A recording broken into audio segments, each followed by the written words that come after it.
O Musliman, وَمَنْ يَتَّخِذِ الشَّيْطَانَ وَلِيًّا مِّن دُونِ اللَّهِ فَقَدْ خَسِرَ خُسْرَانًا مُبِينًا. You're going to take the shaitan as your friend instead of Allah?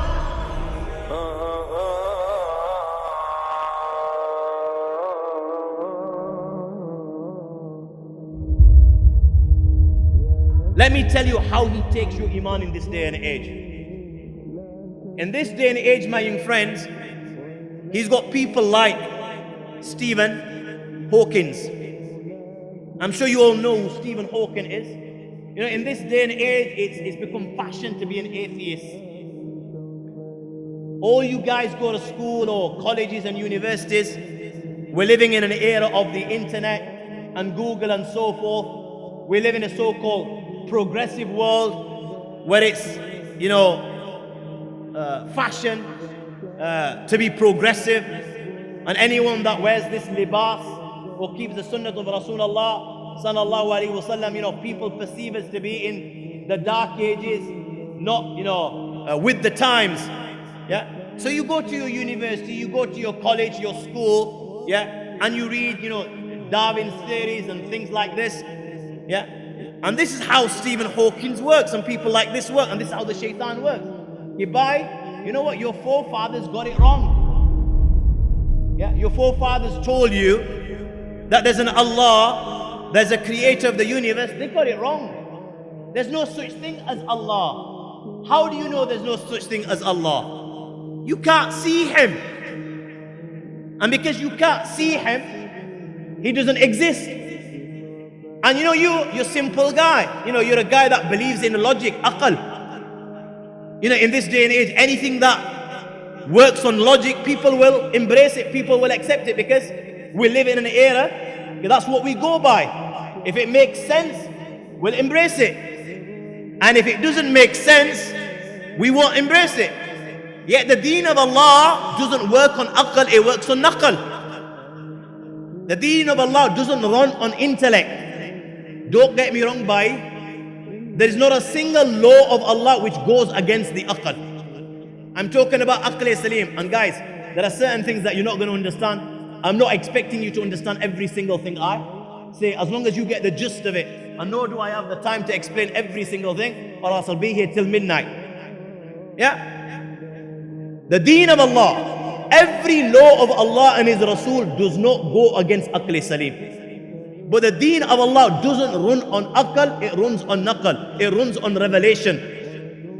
We believe in everything that Allah and His Rasul sallallahu alaihi wasallam has revealed, whether we comprehend it or whether we don't comprehend it, whether it confirms to our intellect or whether it doesn't confirm to our intellect. Let me give you an example. You do masa on socks, you know, your leather socks, khuf, what we call. What do you do masa on? The upper part of the foot, or the sole, or the lower part of the foot? Hello, space, come in. Upper part of the foot. Thank God you're here. You know, some of you might say, I'm making contact with Mars. Shukr khuda yaar. You make masa with the upper part of your foot. Doesn't make sense, bhai. What touches the ground? The upper part or the lower part? The lower part. So why don't we just make masa on the lower part rather than the upper part? Because the deen of Allah doesn't run on aql, it runs on naql, revelation. The Prophet sallallahu alaihi wasallam used to make masa on his khuf on the upper part. Let me give you another example. There's no water. What will you do? It's time for Isha Salah. You will make tayammum. You will make tayammum. Now, what will you utilize to make tayammum with? What will you utilize? The earth, clay, mitti. Is mitti a purifier? Does it purify the body? It doesn't, does it? You know, when you go for a bath, what do? Take ounces of that and start. Or do you use Dove soap like Modi Shiraz? Quality soap, mashallah, in his bathroom. What do you use? you use soap because you believe it cleanses the body. You don't take the earth and start now cleansing your body with it. Yeah, you use water. Allah, with regards to water, says, وَأَنزَلْنَا مِنَ السَّمَاءِ مَاءً طَهُورًا. Water naturally is a purifier. It cleanses the body. But if you look at mitti zahiran, it doesn't cleanse the body, but it'll make you more dirty. That's what you and I see. So why is Allah told us, فَإِن لَمْ تَجِدُوا مَاءً فَتَيَمَّمُوا صَعِيدًا طَيِّبًا فَامْسَحُوا بِوُجُوهِكُمْ وَأَيْدِيكُمْ مِنْ. Why has Allah told us to use mitti? And Allah is telling us, okay, whether it's hadath asghar or hadath akbar, whether it's small impurity or big impurity, when you're in the state of janabat, Allah subhanahu wa ta'ala is telling, utilize this mitti and you'll become pure, just like when you use water and you can read your salawat with it. Again, because the deen of Allah doesn't run on aql, it doesn't run on aql, it runs on naql. And believe me, my young friends, as time progresses, the Quran is a miracle and a living miracle and will remain a miracle right till the day of judgment. Yeah, we can't understand, this human mind cannot comprehend the wisdom, the hikam of Allah subhanahu wa ta'ala behind His commands. But as time passes, by the grace of Allah subhanahu wa ta'ala, science is revealing some of the wisdoms behind Allah subhanahu wa ta'ala's commands. And I'll give you an example. Yeah, in this day and age, people, once upon a time couldn't comprehend as to why we should cover ourselves. But in this day and age, they tell you, cover yourself. If not, you'll get cancer. Because, direct rays of the sun hitting your body, you'll end up with cancer. So it's mankind's been on this dunya for thousands of years. Yeah. Look how long it's taken them to comprehend the wisdom. Allah knows how many wisdoms there's behind one command of Allah, but I've just mentioned one. Look how long it's taken them to comprehend, a wisdom behind one of Allah subhanahu wa ta'ala's command. What does that tell you? How long it's taken man to understand that? Yeah, Allah subhanahu wa ta'ala's, this is coming about not just in our shari'iyat, in all shari'iyat. If you look at the Christians, even, their priests and their nuns, they cover themselves. If you look at the Yahud, they did exactly the same. So this has been happening for thousands of years. But only now man is beginning to comprehend, the wisdoms behind Allah's command. And keep on going right till the day of judgment. They'll begin to understand more and more wisdoms behind Allah's commands. So I was saying that the deen of Allah doesn't work on aql, it works on naql. So we live in this era. Yeah. So to our young, brothers, that are always, on the net and serving, it makes sense to them. Their teacher tells them the same thing. Look, your forefathers got it wrong. They were fathers. They were, farmers, peasants. What would they know? You can't see Allah, and because you can't see Allah, it means Allah subhanahu wa ta'ala doesn't exist. And this day and age, I don't know about here, but the BBC, they're putting on these programs, making irtidad a fashion. It looks good, to revolt and leave your deen. They're encouraging this. So this young guy, that's naive, you can feel anything inside his brain. It makes sense to him and he thinks, you know what? I'm going to leave the deen of Allah. And I know individuals that have left the deen, na'udhu billah, because of arguments like this. And because you don't associate with ulama, your alim is Mr. Google at home, and that's who you refer to, you think, you know what? Yeah, it makes sense. And you leave your deen, yet you live in a Muslim household without your mother and father even knowing. And without your mother and father even taking an interest. Because you know what? We'll give everything to our children in terms of the dunya. We'll shower them with blessings. We'll give them everything. From the iPhone, to the Samsung and, the tablet and this and that and that. But the thing that they crave for most of all is time, and we will give them time. Once upon a time, mother and father used to have this worry. You know what? I don't want my son hanging around with, Zayn, because Zayn's a bad influence. I don't want my son hanging around with, Abu Bakr, because Abu Bakr is bad influence. And they were very conscious about that. Because what they saw was, the fitna is outside the house. Yeah? So they used to take steps in making sure that their child doesn't get caught up in the fitna. But look how times have changed. Now, my young friends, there is more fitna inside the house than there is outside the house. And every single child's got access to it. It's in his pocket, and it's his hand. He's utilizing it. You know, how many hours a day? He's roaming on it. He's reading all sorts of things. And because we're not working with our children, we're not talking to them. You know, you and I were different. Our era was different. Why? You know, our fathers taught us Allah and His Rasul. Allah is one, and we believe in Muhammad. And you know what? No matter who came out with whatever daleel, we leave this world believing in Allah and His Rasul. There was nothing that could change us. That's how strong we were. There wasn't fitna, you know, as such as it is in this day and age. You know, our fathers didn't need a daleel to prove Allah exists. They were taught by their fathers. No matter what anyone said, they left this world believing in Allah. Yeah, them times were different, and it worked in those times. But you know, in this day and age, it's a completely different ball game. You know, in my opinion, the fitna that we have today, I don't think we've ever had in history. And you know, once upon a time we used to read hadiths of Rasulullah like that. You know what? A person will be a Muslim in the morning, and he'll be a kafir in the evening, and he'll be a kafir in the evening and a Muslim in the morning. And you used to scratch your head and think, you know, how's that going to be? You know, how will that be? But you know, in this day and age, subhanallah, you know, everything is coming to perfect light. You understand it. It makes so much sense.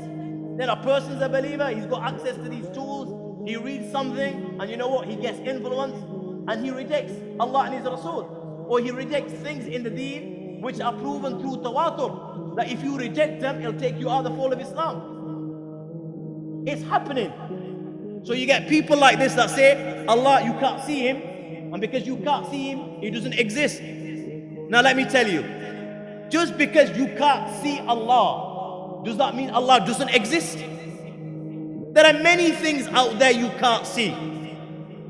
And just because you can't see these things, again, does that mean these things don't exist? Let me give you an example. I'll give you the example of love. Everyone knows what love is. Yeah? I love my children, I love my wife, I love my mother, I love my family members. And I'm sure you also love your family members, your friends, your mother, your father. Is there a single guy in this universe that doesn't believe in a thing called love, that love exists? Is there a single guy? Don't tell me about the madman from Konupia. Thumbs up to him. He can say whatever he likes. But other than him, is there a guy on this universe that doesn't believe in a thing called love? There isn't.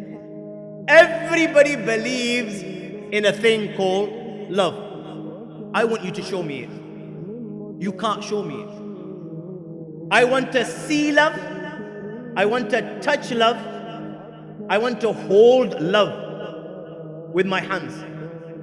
Show me it. You can't show me it. No scientist, no doctor, no engineer, no student, no Billy from the street can show me a thing called love. But there's not a single guy in this universe that doesn't believe in it. So why do you believe in it if you can't see it? You can see the effects of love. You can see indicators of love. Effects of love, indicators of love is one thing, and love on its own is a different thing. Look, effects of love. You see me embracing my children, kissing them. That's because I've got love inside my heart for them, and that's why I do this. These are effects of love. These are signs of love. These are indicators of love. It's not love itself, but you all believe in it. Let me give you another example. I'm talking, you're listening. I'm addressing, you're listening to the reminder. And at this moment in time, every single one of you, as I'm talking, there's all sorts of thoughts crossing your mind, and one of these is, when's this guy gonna pack his bag and chip? It's hot, we're tired. Don't worry guys, I've come on your accord, I will leave on my own, inshallah. Not long now. So you've got these thoughts crossing your mind. Is there a guy on this earth that doesn't believe in the thing called thoughts? That they exist? I can't see your thoughts, so I'm not going to believe in them. What will you say? This guy's crackers, he's nuts, he's a fool. Yeah? But I can't see them. You can't show me your thoughts. But yeah, every single guy believes in it. Give you another example. It's windy outside. Show me wind. You can't show me it. You can see the effects of wind. You know the tree, your coconut trees. You know, the leaves are moving, the coconuts are falling. You know, packets of sweet wrappers are, you know, moving along the road. These are all signs of wind, indicators to show it's a windy day. But you can't show me wind.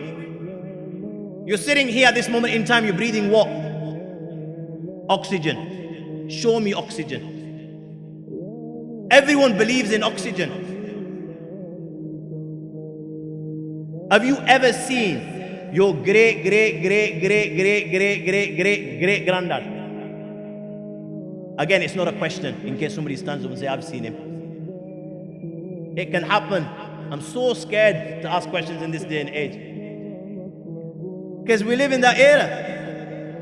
A crazy world. You haven't.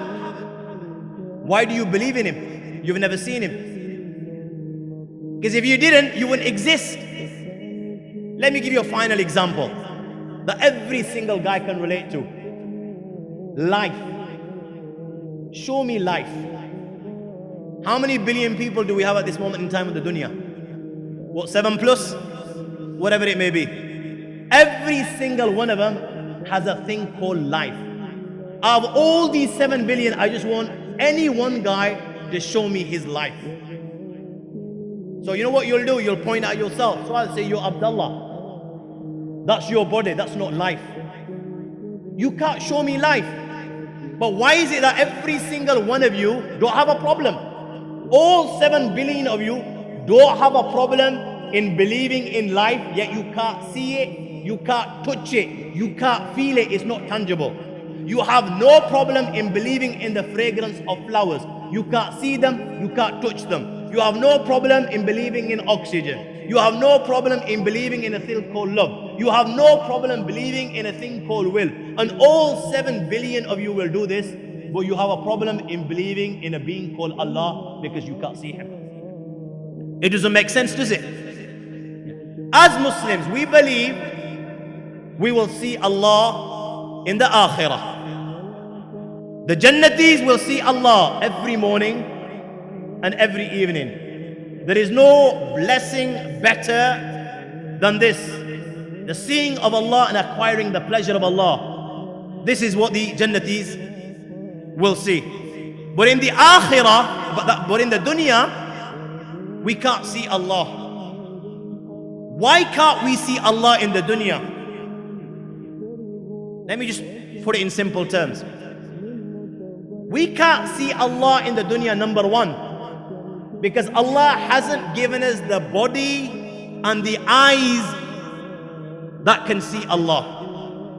Allah hasn't given us the body and the eyes that can see Allah. Let me give you an example.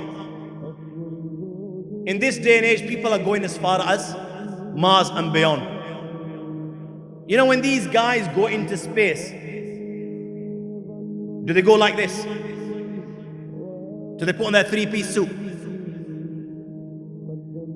Come on guys, you're sleeping.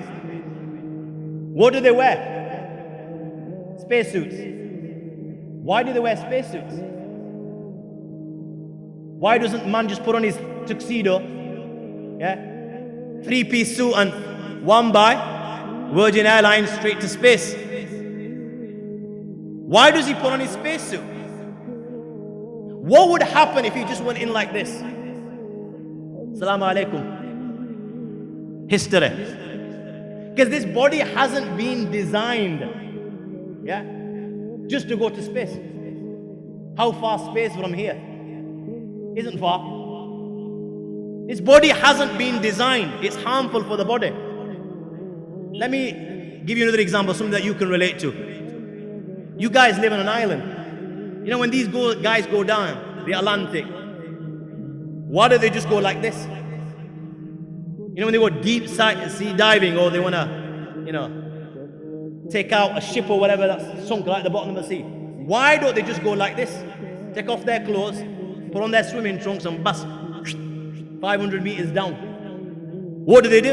What do they wear? They wear special equipment. Why do they wear special equipment? Special type of clothing, whatever it may be. Because this body hasn't been designed to go down in such a manner. When this body hasn't been designed to go upwards in this manner or downwards in this manner, so where is this body and these eyes going to be able to see Allah, which is far and beyond? The second reason why you can't see Allah in this world, because it go against the objective as to why Allah created you and me.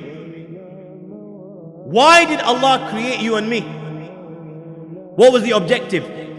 خلق الموت والحياة ليبلوكم أيكم أحسن عملا. The reason Allah created you and me was to see who will bring Iman without seeing Allah, who will say La ilaha illallah and thereafter do good deeds. This is why Allah created you and me. If we could see Allah, it would go against His objective. It wouldn't be a test, and the objective was to test us. It wouldn't serve Allah's purpose. This is why we can't see Allah. So how do we know Allah exists? Simple. Look at what Allah subhanahu wa ta'ala has created. Look at the universe.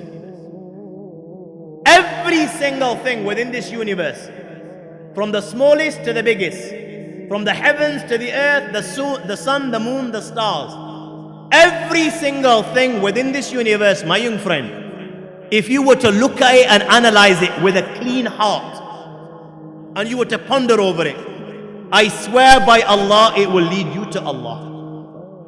Every single thing, whether it's the biggest or the smallest, if you were to look at it with a clean heart. Why am I saying a clean heart? Because if your heart isn't clean, and your objective is not seeking guidance from Allah, then I can swear by Allah that Allah can reveal Himself to you and you won't believe this is Allah. You know, if your objective is not to seek guidance and to be guided by Allah, you're not looking for the truth, Allah can reveal Himself to you and you won't believe this is Allah. Let me give you an example. Look at what Allah says in the Quran again and again. How many times Allah relates the story of Hazrat Nuh, Hazrat Salih alayhi salam, and Ibrahim, and Musa, and Isa, and Allah talks about the miracles that He gave the Anbiya. They asked for particular miracles. Look at Hazrat, Salih alayhi salam's qawm. What did they ask Hazrat Salih? They said to Salih, "Oh Salih, we'll believe in you on one condition." Yeah? They want this designer made, miracle, a miracle of their own asking. They asked, "Oh Saleh, from this mountain, we want you to take out a she camel." Where do camels come from? Mountains? No. So they wanted a she camel from the mountain. It has to come out from the mountain, and it has got to be of a particular design. It has got to be X amount months pregnant. And then it's going to give birth to a young one which looks like the mother. This is what they asked for. Allah gave them the exact thing what they asked for. Allah took out from the mountain a she camel which was 10 months pregnant, which then gave birth to a young one which looked like a mother. Because their objective wasn't to seek guidance, even though they got what they asked for, they didn't believe.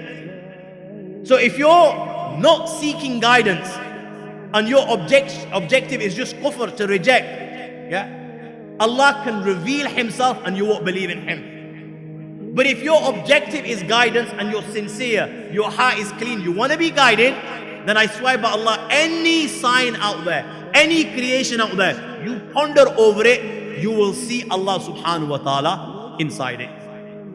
For us Muslims, it's pretty straightforward. We believe in Allah because the Quran tells us Allah is the creator of the universe. But how do you know the Quran is the book of Allah? How do you know that? If somebody were to say to you, okay, how do you know this book is Allah's book? Why do you believe in this book? It's important to know this by, because in this day and age, this is the agenda. They say we live in this progressive world, the internet. This is an old book. It's 1400 years. It's outdated. We need a modern version of the Quran. And they've tried bringing in a modern version of the Quran. Do you understand? They'll say, you know what, the teachings here, na'udhu billah, are barbaric. Anyone that believes in this book, he's old. He doesn't fit in, the so-called, 21st century and the modern world. This is how they, they make it all look nice and rosy. And you know what? Young guys think, yeah, you know what? Makes sense. Old book, how can it be? Blah, blah, blah. We need to move on. We need to change here, there, change something here, change something there. So how do we know this book is Allah's book? Simple, guys. Just look at the book. Look at this book of Allah subhanahu wa ta'ala. 1400 years have passed, and this book is exactly as it was revealed upon our beloved Nabi Muhammad sallallahu alaihi wasallam 1400 years ago. No change has taken place in this book for over 1400 years. Never mind adding a surah or a verse or a line or a word. Not one dot has been added and not one dot has been omitted. 1400 years have passed and you will not find two different copies of this book. And this does not apply to any other book, whether it's the Torah, whether it's the Injil, or whether it's the Zabur, whether it's the Bible, whether it's the Torah, or whether it was the book that was revealed upon Hazrat Dawood alayhi salam. 1400 years this Quran has been challenging. If you think this book is not the book of Allah, then bring a book like it. Never mind bringing a book like it, the challenge was made easy. Bring a surah like it. You can't bring a surah like it, then just bring one verse like it. Just bring one verse like it. One surah like it. 1400 years have passed and nobody's risen to the challenge. Why haven't they risen to the challenge? We live in an age of, computers where, you can make programs and they come out with mind-boggling things in this day and age. Don't you think people have risen to the challenge of the Quran? And people are rising to the challenge of the Quran. I swear by Allah, they've risen to the challenge of the Quran in the past. Yeah. Even to this day, they're trying to rise up to the challenge. But they will never succeed because this Quran is a miracle. It was a miracle yesterday, it is a miracle today, and it will be a miracle right till the day of judgment. These Arabs, they were that good when it came to their language and literature. They call people like yourself and myself Ajmi. You know what Ajmi means? Yeah? Gunge, people that can't speak. They used to call themselves Arabs and they used to call us A'jami, meaning that we can't speak. The Arabs are the only people that can speak. This is how good they were. They would write poetry. And they were so good that they used to write poetry and they used to hang it on the Holy Kaaba. And they used to challenge the world that, you know what? If you can come out with a qasida better than this, then bring it. For example, the Sabi Mu'allaqat, which is probably taught in your madrasa here as well, is taught in many of the madaris around the world. In one of the years, it was written and it was hung on the Holy Kaaba, and the challenge was there to the world. Okay, if you can write a qasida better than this, then bring it. Look, these people were that good when it came to Arabic language, literature, that they could write stories that could read both ways. Do you get that? They could write stories which could read both ways. Let's say the story started from A and finished at Z. So if you read it from A to Z, it would read. Yeah. Let's say the story started, once upon a time there was Jack and Jill. Yeah. And it finished at Z. Now you started reading backwards from Z going to A. It would read in exactly the same way. Once upon a time there was Jack and Jill. Give me an example of that in any language. Where you can write a story in English or French or whatever it may be, and then when the reader reads it, he reads it from the beginning, it will read, and when he reads it from the end, it will read in exactly the same way. Give me one example of that in any language. These were Arabs. This is not exaggeration. The maqamat of Al-Hariri is taught in the madaris. You read one of the maqamat, this is how it is. You can see it, it's in existence today. These people, do you think they rose up to the challenge of the Quran when the Quran was insulting them? It was insulting their intellect, it was insulting their fathers, the deen of their forefathers. were prepared to kill the Nabi of Allah, and they spent their entire life trying to put an end to the Quran and the Nabi of Islam. Don't you think these people rose up to the challenge? Indeed they did. Some of them, they tried to challenge the Quran, and you know what? Their hands became paralyzed. Some of them, the most they could do was copy Al-Qari'ah, and they came out with nonsense like this. Al-fil wa mal-fil wa ma adraka mal-fil. Elephant, do you know what an elephant is? It has a long trunk and a short tail. This was their Quran. This is the best they could do. 1400 years have passed, and this Quran is still today, still calling out. If you don't believe I'm the book of Allah, then come with a book better than this book. Why don't they just do that? Because they can't. Just look at the scientific facts in the Quran. Today every single one of us were impressed by what? Science. Today we think science is God, na'udhu billah. And we're so impressed by it. Look at the Quran. Who was the Quran revealed upon? Upon a man, our beloved Nabi Muhammad sallallahu alaihi wasallam. Upon a man called Muhammad. When was it revealed? Over 1400 years ago. Where was it revealed? In a place called Makkah. What was there in Makkah 1400 years ago? In a nutshell, nothing. Other than the well of Zamzam and a few mountains that had become black, there was nothing. How many times the kuffar themselves requested, "Oh Muhammad, pray to your God, tell him to move these mountains away and make this land fertile and green so we can grow crops." They themselves asked Rasulullah. So there was nothing. It was a barren desert. No grass, nothing. It was revealed upon a man whom the Quran itself describes as An-Nabi al-Ummi. That this prophet upon whom the Quran was revealed was Ummi. Ummi meaning what? The word nisbat to meaning he received education from his mother. He didn't receive any formal education. Whatever child takes from his mother, Rasulullah sallallahu alaihi wasallam received that knowledge, but he didn't go to any school or any college or any university like you and I. He didn't receive any formal education. This is the person upon whom the Quran was revealed. And why did Allah keep him Ummi? So people don't say kibai, like they say in this day and age. Yeah. The non-believers will say, "Oh no, Muhammad sallallahu alaihi wasallam wrote the Quran, he wrote it himself." So that this objection doesn't hold any weight. This is why Allah kept him Ummi. Now look at this person, 1400 years ago in a barren desert, has received no formal education. He's reciting this verse of the Quran. ثُمَّ خَلَقْنَا النُّطْفَةَ عَلَقًا فَخَلَقْنَا الْعَلَقَ مُضْغَةً فَخَلَقْنَا الْمُضْغَةَ عِظَامًا فَكَسَوْنَا الْعِظَامَ لَحْمًا ثُمَّ أَنْشَأْنَاهُ خَلْقًا آخَرَ فَتَبَارَكَ اللَّهُ أَحْسَنَ الْخَالِقِينَ. Rasulullah sallallahu alaihi wasallam is reciting a verse which describes exactly how you were formed inside your mother's stomach. Exactly how you was formed inside your mother's stomach. That we created you from semen into a clot of blood, then this clot of blood into a lump of flesh, and then we clothed the bones with flesh and so forth. Allah talks about the different stages, how you came into this dunya, how you popped out. Now my young friends, Prophet ﷺ mentioned this 1400 years ago. When did you discover it? When did man discover this? Only recent. How long have you been on this world? How long? No Islamic terms, scientific terms.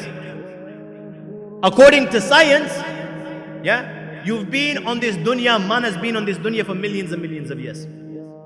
Every now and then they'll find some body and they'll do carbon dating and they'll say, these bones about 2 million years old. When they talk about evolution, whilst we're on evolution, guys, in Islam, you did not come from monkeys and apes.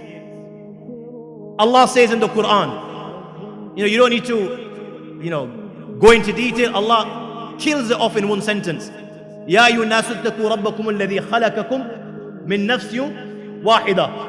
You all came from one nafs, and that was Adam alayhi salam. From Adam he created his wife Hawa, and from them too وَبَثَّ مِنْهُمَ رِجَالًا كَثِيرًا وَنِسَاءً. Allah created each and every one of us.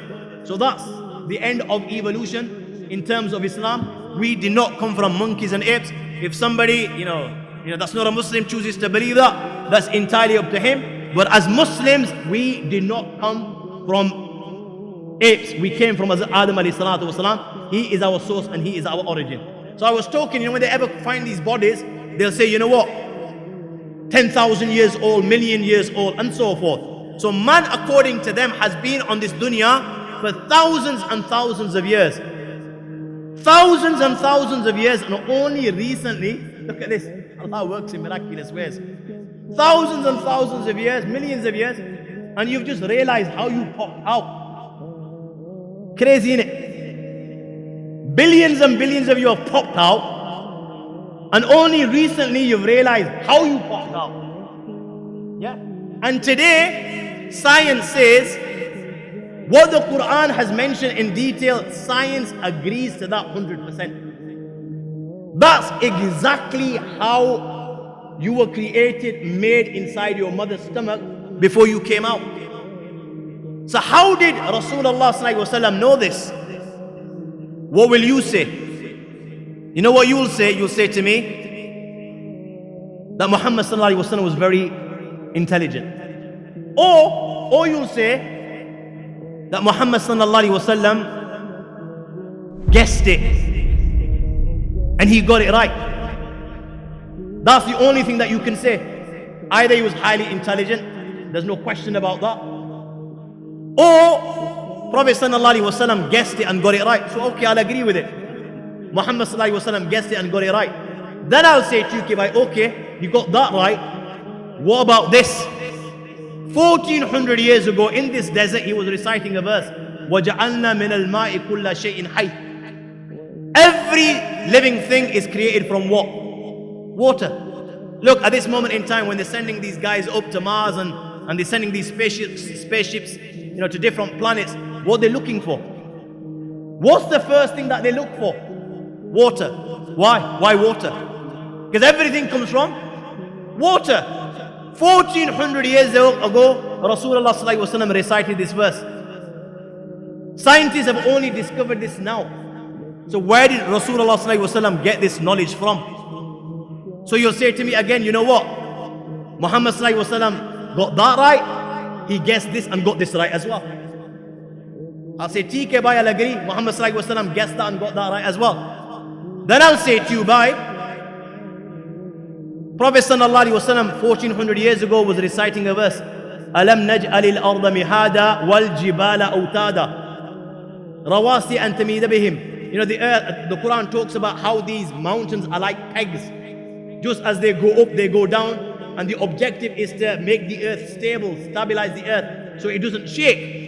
Prophet sallallahu alaihi wasallam recited this 1400 years ago. You've only discovered this very recently. So where did Rasulullah sallallahu alaihi wasallam get that from? So you'll say to me again, bhai, he guessed it. And I'll agree again. This time I'll say to you, bhai, only recently you've discovered that, these plants out there, just like you have male and female, man and woman, in plants you also have male and female. I'll say to you, you know what? Muhammad sallallahu alaihi wasallam mentioned this 1400 years ago in the Quran. Where did he get that from?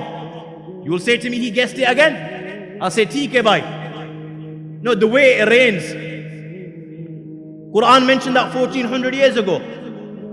You've only discovered this now. The water cycle. Where did Rasulullah sallallahu alaihi wasallam get that from? You will say he guessed it again, and I'll believe you again because I'm a good guy. I just listen to everything that you say. Then I'll ask you, bhai, this universe is expanding. Allah says in the Quran, Inna lamusi'un. You've only discovered this now. Where did Muhammad sallallahu alaihi wasallam get this from? Then I'll say to you, bhai, this earth is egg-shaped, spherical. Quran mentioned it 1400 years ago. You've only discovered this now. Then I'll say to you, bhai, you know why? The light of the moon is not its own light, it's reflected light. You've only discovered this now. So where did Rasulullah sallallahu alaihi wasallam get this from? And you'll say to me, he's guessed it again. You know what? I'll keep on saying this, and then I'll say to you, bhai, it'll get to a stage where according to your science, it's impossible. If you look at the laws of probability, it's impossible for a guy to guess all this and get it right. According to science, laws of probability, it's impossible for a guy to guess all this and get it right. What will you say? Where's the book come from? It's come from a source which is beyond, and that source is none other than the Lord of the Arsh and Kursi. Let me just finish with a very simple argument and I'll call it a day. Yeah. And it's important that every single one of us knows this argument. It's very, very simple, not difficult to understand, and I'll make it easy. They call it the cosmological argument. Yeah. It proves Allah's existence. They say whatever begins to exist has a cause. Whatever begins to exist has a cause. This universe began to exist, so it must have a cause. This universe wasn't here before. It began to exist. It came into wujood. So what was the cause? There are 4 scenarios. Scenario number 1. It came from nothing. It came from nothing. It just popped out by itself without a cause. Those that don't believe, the atheists say, this is how the universe came into existence. It just popped out by itself without a cause. That can't be. That's impossible. Why is it impossible? Because from nothing, it came from nothing. They say it came from nothing without a cause. Just popped up by itself. Because from nothing, you will get what? Something or nothing. If you've got nothing, what will you get? Nothing. If you've got nothing, and you add more nothing, and then you squirt for flavoring more nothing, no matter what you do, you will always get nothing. So it can't be. That was scenario number 1. You know, whilst we're on it, it's important. You know, they also say that it came as a result of the Big Bang. Now, did it come as a result of the Big Bang or not? Simple answer. Allah subhanahu wa ta'ala knows best. What I'd like to mention is, it is not from amongst those imaniyat that you'll be questioned whilst you're 6 foot under. For that you need to know man rabbuk, ma dinuk, man hadha rajul. And it's not from amongst the imaniyat that you need to know on the day of judgment. As long as you know Allah is the one that created it. How He created it, Allah subhanahu wa ta'ala knows best. Now I'm not going to confirm this, and nor am I going to deny this. Now why I confirm that this universe came as a result of the Big Bang? Simple. Because science says one thing today, and it says another thing tomorrow. One scientist will come out with this theory today, and another scientist 6 months down the line, 6 years down the line, or 6 years down the line will refute him and say, no, he cocked up, he got it wrong. It wasn't like this, it was like this. Now if the knowledge of science was yaqini, qat'i, 100%, then there would be no change. Why would there be change? Why would one be refuting the other if what they said was absolute 100%? No doubt in it.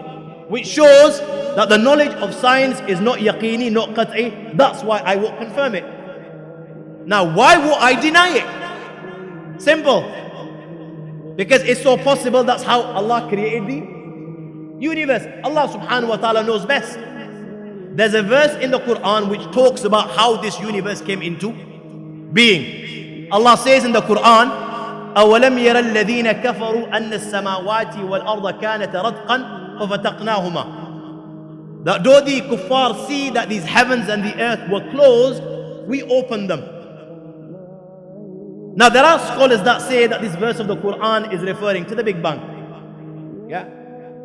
But I want you to listen to me, because this is the safest and best option. Whether it does or not, Allah knows best. Our iman is on this verse, whatever Allah is referring to. I will not say that this verse is referring to the Big Bang. Why? Simple. Because tomorrow some scientists say, okay, bye, you know what? This universe didn't come as a result of the Big Bang. Yeah? People like you and others will say, oh, but you said your Quran said that. Yeah, I've just told you what the Quran says. And then you'll say, oh, your Quran got it wrong. And again, that's not the case. The Quran says, do the kuffar not see that the heavens and the earth were closed? We opened them. And our iman is on this verse, whatever Allah is referring to. So that's why I will say this is what the verse is referring to. But hypothetically, let's say this is what the verse is referring to. The point that I want to make is look at the verse. فَفَتَقْنَاهُمَا. Look at these words. فَفَتَقْنَاهُمَا. Yeah? Who brought about the bang? Allah says, the heavens and the earth were closed. فَفَتَقْنَا. We opened them. So if it came as a result of this, who brought about the bang? Come on guys, it's not rocket science, bye. I can hear my 3-year-old sitting on the girl's side saying, Allah, it was Allah that brought about the bang. Allah brought about the bang. And secondly, guys, you know when you get a bang, what will you get? Order or chaos? You know, something blows up in your face, what will you get? Order or chaos? Chaos. Let me give you an example. You've got a glass, crystal glass, and you drop it outside on concrete. Now think carefully before you answer. I know it's late, time to sleep. 5-10 minutes, boys, I'm calling it a day. You drop this glass, it falls on the ground. What will happen? Will you get order or will you get disorder? Will you get, mashallah, when that glass hits the ground, you get 6 beautiful crystal glasses with gold embroidery? Or will you see shattered pieces all over? Hit me with it. Shukr Khuda.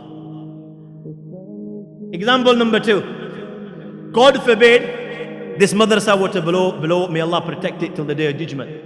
What will you get? 6 beautiful Jamaat Khanas like this, or chaos? Final example. You're on the same wavelength now. You've got a scrapyard, you know, with car parts, and you've got this twister, hurricane, call it what you like, passes through your scrapyard. What will happen? You know, all these different car parts that you've got, you know, when that twister passes through, what will happen? All of a sudden, will you get a 747 Dreamliner? You know, all that becomes a 747 Dreamliner, latest, ready to take the skies, or will there be chaos and disorder? You had this bang, and the universe came into being. What should you have had? Order or chaos? Where did the order come from? And believe me, you know, the order in this universe is mind-boggling. There's not a scientist on this planet that won't agree to this, that the order that we have on this universe, it's mind-boggling. You know, it's not random. Everything is precise. Everything is bang on. Everything is either to the millimeter, to the second, to the degree, you name it. Nothing is out shape. Everything is perfect. 1 or 2 examples. You know, this earth rotates on its axis at 23.5 degrees. Why 23.5 degrees? Why not 24, 30, 50? It's always rotating on its axis at 23.5 degrees. The scientists will tell you why, because if it were any different, there'd be chaos on the earth. This dunya from the sun is 93 million miles away. Everything is in motion. Everything. Yeah? But this, you know, distance is always constant. It never changes. Why doesn't it change? It's mind-boggling order. Everything is precise. Bang on. Again, because they'll tell you if it did, yeah, there would be chaos on the dunya. So where's this order come from? You know, we've come 1400 years and I've got to use all this science. You want to listen to the story of Imam Ali rahmatullah alayh. An atheist came to the royal palace. He challenging the Muslims, you people are fools, you believe in a God, there is no God. Now the biggest debate at the time was Imam Ali rahmatullah alayh. So the Muslims decided amongst themselves that nobody should rise to this challenge, even though there were other competent people other than Imam Sahib. Now Imam Sahib lived on the other side of the river Tigris. So they sent a man for him. He went on a boat, other side of the river Tigris, met Imam Sahib, told him by that this, you know, person that's challenging the Muslims, that you people are fools believing in a God. We want you to rise up the challenge and debate with him. So Imam Sahib said, Tika bhai, you go tell him I'll be coming. I'll shoot shop, I'm coming. Now in the royal palace, everyone's waiting for Imam Hanifa rahmatullah alayhi. Hours are passing by. There's no sign of Imam Hanifa. Hours and hours are passed. The sun has set, the clock has struck 12. There's no sign of Abu Hanifa. And there the atheist is rejoicing. Oh, he ain't gonna come. He's scared. He knows there's no God. He can't prove it. And he's got a big smile on his face. Finally, Imam Sahib arrives late hours. And everyone, says, Bhai, Imam Sahib, explain yourself. We've been waiting for you for hours. So Imam Sahib said, you know what? As soon as I received your message, I shut shop. I left everything and I thought, you know what? Let me go and speak with this atheist. I don't want him to think that I'm afraid, I'm scared to come. So I came and I got to the river Tigris. But subhanallah, there's no one there. I'm looking for a boat. There's no boat. I'm looking for a navigator, boatman. There's nothing in sight whatsoever. And I'm standing there and thinking, Ya Allah, this atheist is going to be rejoicing and thinking that, Imam Abu Hanifa is scared to come and challenge, and that's why he hasn't shown up.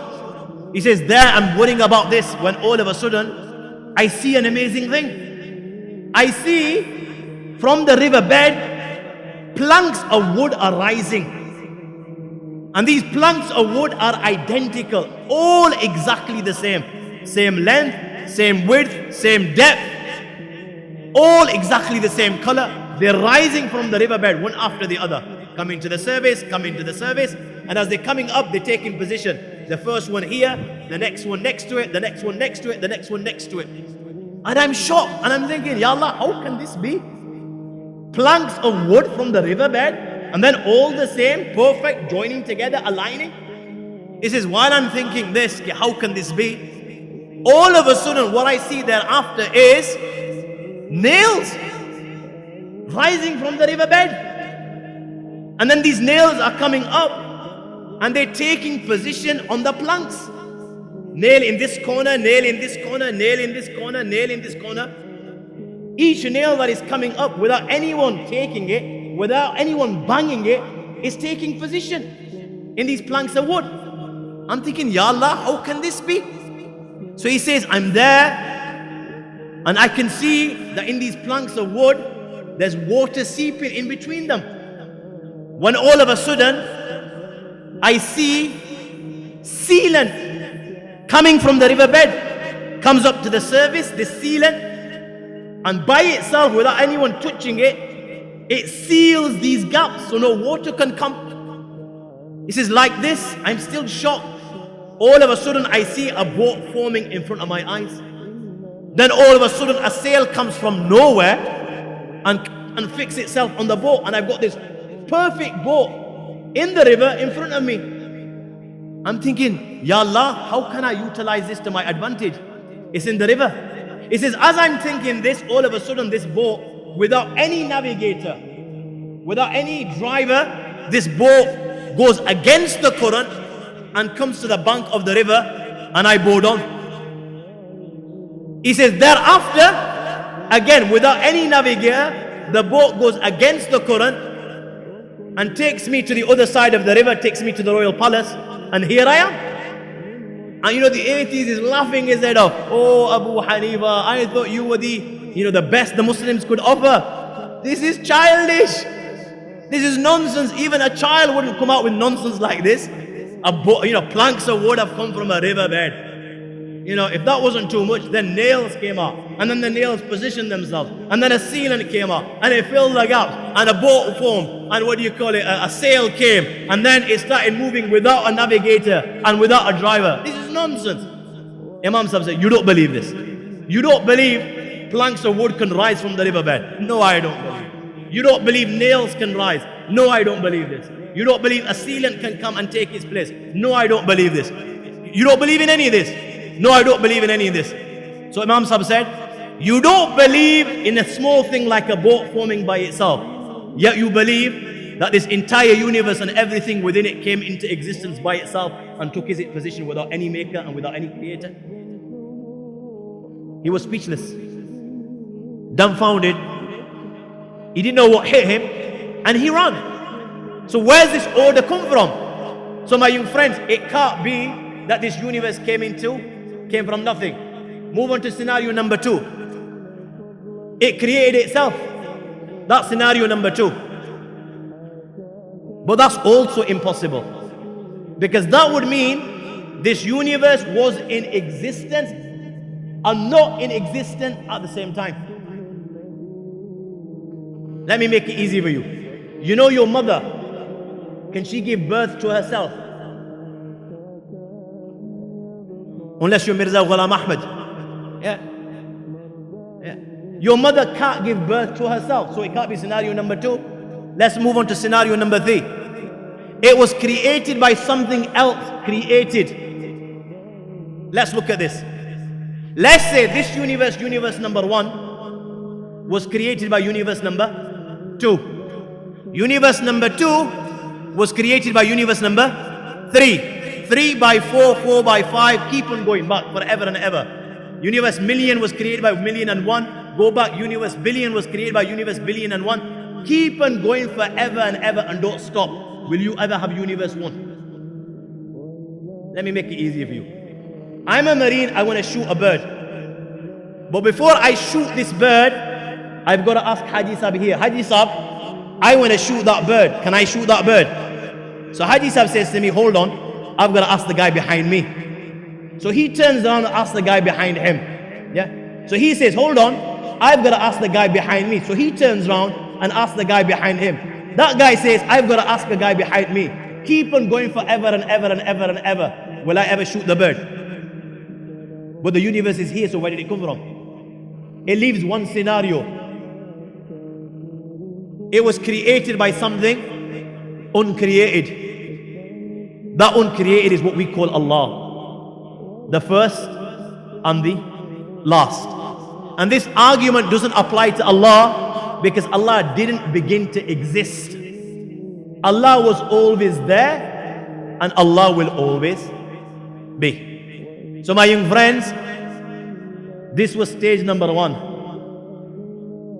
I've just touched upon it. I haven't even finished it. But I'm going to conclude on this note. It's important in this day and age, my young friends, especially for my young associates and friends, that you associate yourself with the ulama, and that you take your knowledge from ulama, the rightly guided ulama that have studied in madaris, and not just anyone and everyone from the internet, because you don't know how legit that individual is. Is he an alim? Is he not alim? Is he just deceiving? Just like you got pedophiles in this day and age, pretending to be what they're pretending to be young, individuals, and yet that look how they groom people, deceiving young individuals. So likewise, in this day and age, in the internet, you've got all types of people claiming to possess knowledge, yet in reality they possess no knowledge, and they're leading people astray. So it's important that you have this attachment and affiliation with ulama, and you take your guidance from ulama. And if there's anything that you are in doubt with, then approach the ulama and ask them. And it's important for parents that they have this connection and bond with their children, that they're actually talking to their children and not just leaving their children, and exposing them to these gadgets without, watching over them. Because my young friends, in this day and age, it's very, very dangerous.